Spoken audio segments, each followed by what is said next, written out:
ہمارے باپ دادا یہاں حکمراں تھے اور ان کے یہ کارنامے ہیں۔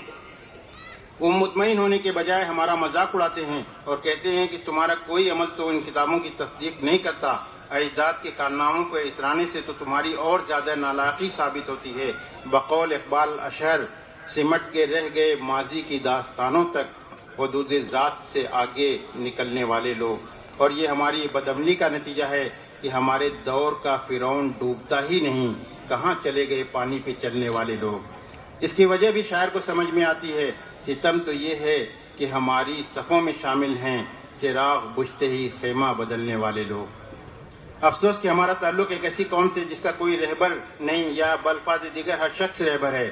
یہ قوم اپنے ہی سر پر اپنی ذلت و رسوائی کا بوجھ اٹھائے در بدر ٹھوکریں کھا رہی ہے، کوئی اس کا پرسان حال نہیں۔ اپنی بدعملی اور بے اقتداری کے باعث پوری دنیا کے لیے نشان تمسخر بنی ہوئی ہے۔ اس قوم میں تعلیم کا فقدان ہے، تربیت کا نہ نام ہے نہ نشان ہے، علماء پریشان ہیں اور رہنما حیران ہیں، تمام تحریکیں بے جان ہو چکی ہیں، مسجدیں مخصوص مواقع پر کسی محفل تقریب کی طرح آباد ہوتی ہیں پھر ویران ہو جاتی ہیں، نئی نسل نافرمان تو پوری قوم بے لگام ہو چکی ہے۔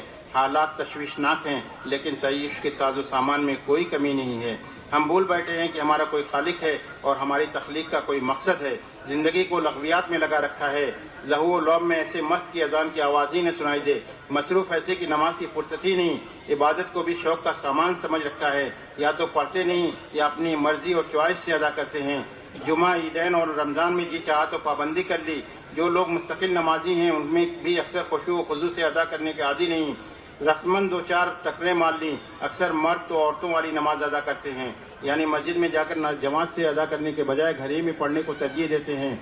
نماز بھی گویا فرصت کا شغل ہے۔ انہی کے اعمال کے بھروسے ہم آسمان کی جانب ٹکٹکی لگائے ہوئے اور غصے میں چور ہیں کہ آسمان سے فرشتے ہماری مدد کو کیوں نہیں آتے، سیڑھی ملتی تو خود بلا لاتے۔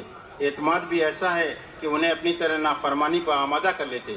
ہم خود فریبی کے مرض میں ایسے مبتلا ہوئے کہ خود احتسابی کے جنجال ہی سے چھوٹ گئے، شرعی احکام کے بجائے عقل پہ زیادہ اعتماد کرنے لگے، ہر اس عمل کو ترجیحات میں شامل کر لیا جس کی اسلام میں ممانعت تھی۔ ذرا غور تو کیجئے، توحید کے بعد اسلام کا سب سے اہم رکن نماز ہے۔ قرآن میں نماز کی تاکید تو ہے لیکن رکعات کی تعداد کا تعین نہیں، جبکہ والد کی وراثت میں بہنوں کا کتنا حصہ ہے اللہ تعالیٰ نے قرآن میں اس کی پوری تفصیل بتا دی ہے۔ باوجود اس کے ہم ایسے غاصب بن گئے ہیں کہ بہنوں کا حصہ دینے کے لیے کسی طور سے راضی نہیں، بس دھوم دھام سے شادی کر دینے اور اوقات سے زیادہ نمائش کرنے کو ہی اپنی شان سمجھتے ہیں۔ جہیز کی لعنت، بارات کی آؤ بھگت اور فضول رسموں کو دین کا حصہ بنا بیٹھے ہیں۔ شادی کے نام پر ایسا اسراف کہ الامان الحفیظ، اور شادی اسلام میں نکاح ایک سنت ہے جس میں کوئی خرچ نہیں، ہم نے نکاح کو شادی میں بدل دیا اور شادی کو بھی شادی نہ رہنے دیا، اس پہ 3 نقطوں کا بوجھ لاد دیا۔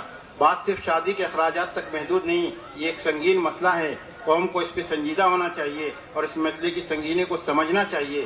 آج ایسے والدین کی تعداد زیادہ ہے جو اس فضول خرچی کا بوجھ اٹھانے کی استطاعت نہیں رکھتے، اس لیے ان کی بیٹیوں کی عمر ڈھلتی جا رہی ہے۔ امکان اس کا بھی ہے کہ وہ ان حالات سے عاجز آ کر غیروں کی طرف رخ کر لیں، اس کا بھی آغاز ہو چکا ہے۔ یہ چنگاری سلگ رہی ہے جس کے ذمہ دار ہم خود ہی ہیں۔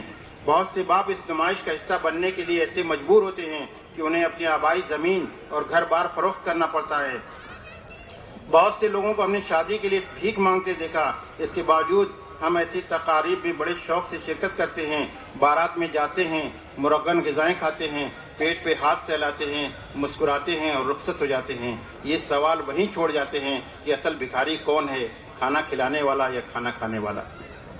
یہ تھوڑا سا ہے، پڑھنا نہیں چاہتے اس لیے کہ بہت اہم شخصیتیں یہاں پہ موجود ہیں، تو میں اب بہت ہی ادب کے ساتھ اپنے مہمان خصوصی سے درخواست کروں گا کہ یہاں پہ 3 کتابیں ہیں اور ان کا اجرا ہونا ہے، اور ایک کتاب اردو میں ہے جس کو میں نے پڑھ رہا تھا، ایک کتاب عربی میں ٹرانسلیٹ ہوئی ہے، اور ایک کتاب جو ہے ہندی میں ٹرانسلیٹ کی ہے بابر اشفاق صاحب نے، ڈاکٹر بابر اشفاق صاحب نے، ایک عربی میں ٹرانسلیٹ ہوئی ہے وہ ڈاکٹر محمود مرزا صاحب نے۔